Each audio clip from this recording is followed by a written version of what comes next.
అందరికీ శుభోదయం. 6వ తరగతి తెలుగు వాచకం 6వ పాఠం సుభాషితాలు పద్యభాగం గురించి ఈరోజు ఎంఎన్ఆర్ స్కిల్స్ ఛానల్ ద్వారా తెలుసుకుందాం. మా ఛానల్ని సబ్స్క్రైబ్ చేయని వారు తప్పక సబ్స్క్రైబ్ చేసుకుంటారని, అలాగే మా కార్యక్రమాలు మీకు నచ్చినట్లయితే లైక్ చేస్తూ మీ స్నేహితులకు శ్రేయోభిలాషులకి షేర్ చేస్తారని కోరుకుంటూ, సుభాషితాలు పద్యభాగం. ముందుగా సు అంటే మంచి, భాషితము అంటే మాట, సుభాషితాలు అంటే మంచి మాటలు అని అర్థం. మరి ఈ మంచి మాటలను ప్రతి ఒక్కరూ తెలుసుకొని తన జీవితానికి అన్వయించుకోవాలనే ఉద్దేశంతో ఇది మనకి పెట్టడం జరిగింది. ఇవి శతక పద్యాలు. శతకం అనగా 100 పద్యాలు గల రచన. ఈ సాధారణంగా వీటిలో 108 పద్యాల వరకు ఉంటాయి.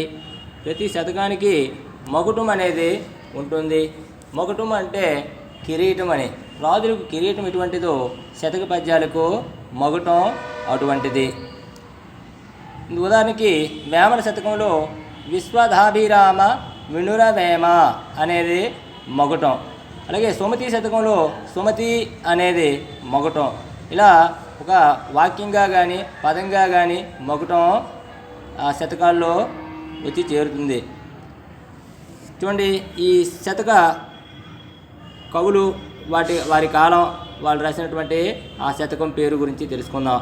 ముందుగా 1వది నార్ల చిరంజీవి. ఈయన 20వ శతాబ్దం. ఈయన రాసినటువంటి శతకం తెలుగు పూలు శతకం. 2వది వేమన, కవి పేరు వేమన. ఈయన 17వ శతాబ్దానికి చెందిన కవి. వేమన శతకం, ఈయన రాసినటువంటి శతకం పేరు వేమన శతకం. వేమన శతకాన్ని వేమన. అలాగే కరుణశ్రీ జంధ్యాల పాపయ్య శాస్త్రి అంటారు. ఇతను 20వ శతాబ్దానికి చెందిన కవి. ఇతను తెలుగు బాల శతకం. అలాగే 4వది తిక్కన. ఇతను 13వ శతాబ్దానికి చెందిన కవి. మహాభారతం. 5 పక్కి అప్పల నరసింహం. 17వ శతాబ్దం చెందిన కవి. ఈయన కుమారా శతకం, కుమారి శతకం అంటే కుమారి శతకాలు రెండింటినీ రాశాడు ఇతనే. 6 పోతులూరి వీరబ్రహ్మం గారు 17వ శతాబ్దం చెందిన కవి. ఈయన కాళికాంబ సప్తశతి అనే శతకాన్ని రాశారు. 7 మారద వెంకయ్య. ఇతను 16వ శతాబ్దం చెందిన కవి. ఈయన రాసినటువంటి శతకం పేరు భాస్కర శతకం మారద వెంకయ్య. 8 కంచర్ల గోపన్న. ఈయన భక్త రామదాసు అంటారు. కంచర్ల గోపన్న 17వ శతాబ్దం చెందిన కవి.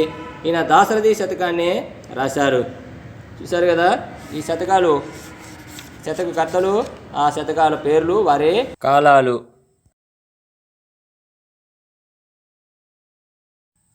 పాఠం ఆధారంగా శతకం అంటే 100 పద్యాల రచన.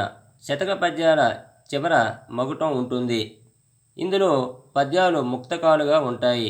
అంటే ఏ పద్యానికి ఆ పద్యం స్వతంత్ర భావం కలిగి ఉంటుంది. మకుటం ఉండడం వలన శతక కవి ఏ పద్య ఛందస్సును ఎన్నుకుంటాడో అదే ఛందస్సులో అన్ని పద్యాలు రాయవలసి ఉంటుంది. వినడం, ఆలోచించి మాట్లాడడం. ఇక్కడ గురుకులం కనిపిస్తుంది. గురువు గారు చుట్టూ శిష్యులు ఉన్నారు. గురువుగారు సుభాషితాలు చెప్పడం జరుగుతుంది. అందులో ఒక సుభాషిత పద్యం చూద్దాం.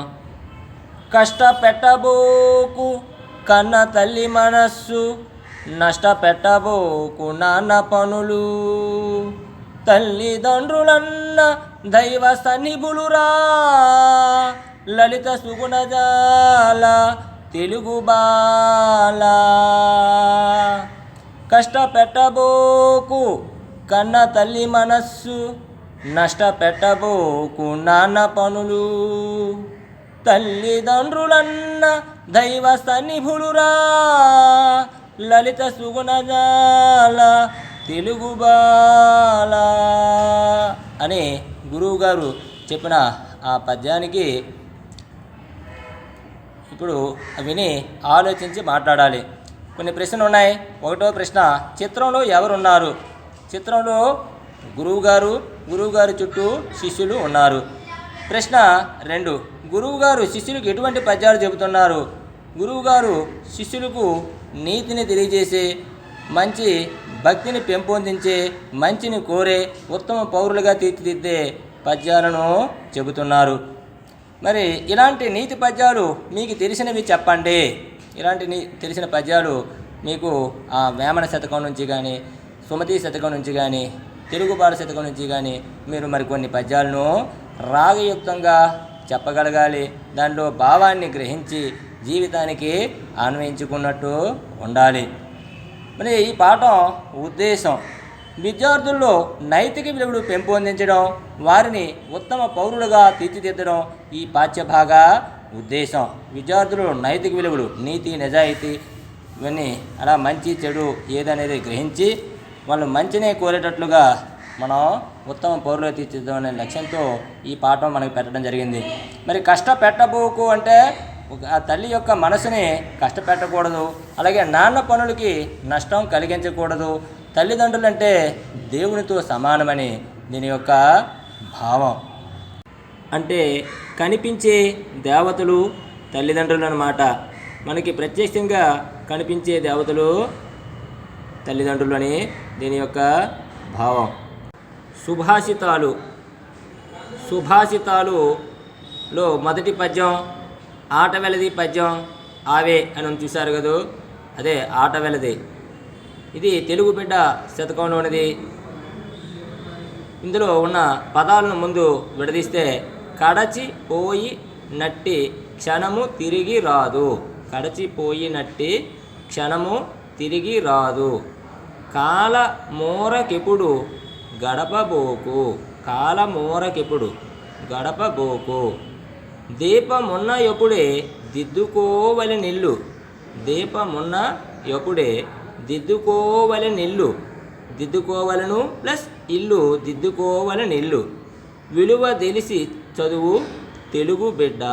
విలువ తెలిసి చదువు తెలుగు బిడ్డ అని ఇందులో పదాలు ఉన్నాయి. కడచిపోయిన అంటే గడిచిపోయినటువంటి అన్నమాట, గతించిపోయిన.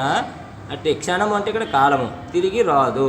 కాలము ఊరకెప్పుడు, కాలాన్ని ఎప్పుడూ కూడా వృధాగా. గడపబోకు అంటే వృధా చేయకు అని. దీపం ఉన్న ఎప్పుడే దిద్దుకోవాలి నిల్లు. దీపం ఉన్నప్పుడే ఆ ఇంటిని చక్కదిద్దుకోవాలి. ఇక్కడ చూడండి, పక్కన అమ్మాయి ఎప్పుడు పనిని అప్పుడే వర్క్ చేస్తుందన్నమాట. అలా రేపటి పనిని ఈ రోజు పనిని ఇప్పుడే చెయ్యి అన్నట్లుగా ఉండాలి అని తెలియజేసే గొప్ప పద్యం ఇది. రాయుక్తంగా ఒకసారి పాడి విందాం. చూడండి, నాతో పాటు మీరు కూడా పాడండి. కడచిపోయినట్టి క్షణము తిరిగి రాదు. కాలమూరకెప్పుడు గడపబోకు. దీపమున్న ఎప్పుడే దిద్దుకోవలి నిల్లు. విలువ తెలిసి చదువు తెలుగు బిడ్డ. మరొకసారి. కడచిపోయినట్టి క్షణము తిరిగి రాదు. కాలమూరకెప్పుడు గడపబోకు. దీపమున్న ఎప్పుడే దిద్దుకోవలి నిల్లు. విలువ తెలిసి చదువు తెలుగు బిడ్డ.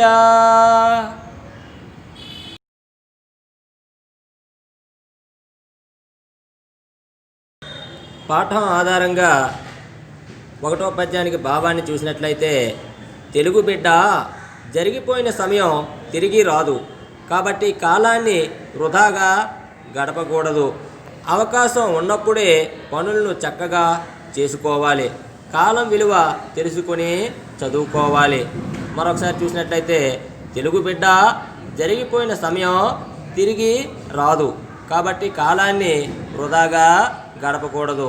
అంటే గడిచిపోయినట్టు క్షణము తిరిగి రాదు అన్నదానికి జరిగిపోయిన సమయం తిరిగి రాదు కాబట్టి కాలాన్ని వృధాగా గడపకూడదు. అవకాశం ఉన్నప్పుడే పనులను చక్కగా చేసుకోవాలి. కాలం విలువ తెలుసుకొని చదువుకోవాలి. కాలం ఏ కాలంలో చేయవలసిన పనినే ఆ కాలంలోనే నేర్చుకోవాలి. అంటే ఈ పద్యం కాలం గొప్పతనాన్ని తెలియజేసి మీ చదువుకు ఉపయోగపడే గొప్ప పద్యం. పద్యం 2, ఇది కూడా ఆటవెలది పద్యం. ఇది వేమన శతకంలోని పద్యం. ఇవి కంఠస్థ చేయవలసిన పద్యాలు. ఈ సుభాషితాలన్నీ కూడా కంఠస్థ చేయాలి. చూడకుండా బాగా నేర్చుకొని జీవితానికి అన్వయించుకోవాలి.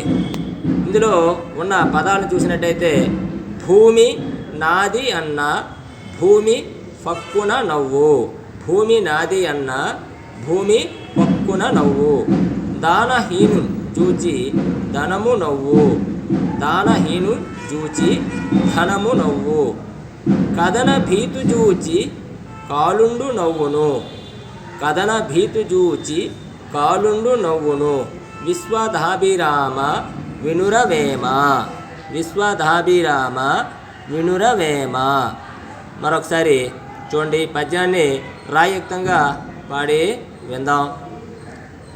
భూమి నాది అన్న భూమి పక్కున నవ్వు. దానహీను చూచి ధనము నవ్వు. కథన భీతు చూచి కాలుండు నవ్వును. విశ్వదాభిరామ వినురవేమ.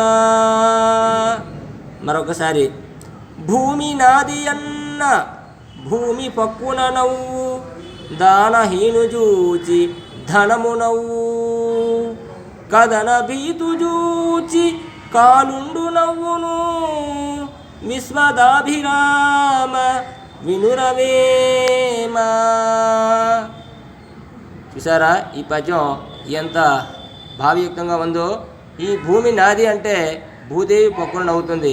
దానహీనుడు అంటే పిసినారిని చూసి ధనము అంటే లక్ష్మీదేవి నవ్వుతుంది. కథన భీతుడు అంటే పిరికివాడిని యుద్ధంలో వెళ్ళినటువంటి పిరికివాడిని చూచి కాలుండు అంటే యముడు నవ్వును అని దీని యొక్క లో ఉన్న భావాన్ని చూసినట్లయితే, ఓ వేమ, ఈ భూమి నాది అని అహంకారం ప్రదర్శించిన వాడిని చూసి భూమి పగలబడి నవ్వుతుంది. ఈ ధనం నాది అనే మమకారంతో దానం జోలికి పోనివాడిని చూసి ధనం నవ్వుతుంది. యుద్ధం అంటే భయపడే పిరికివాడిని చూసి యముడు నవ్వుతాడు. పద్యం 3. ఇది కూడా ఆట వెలది పద్యం.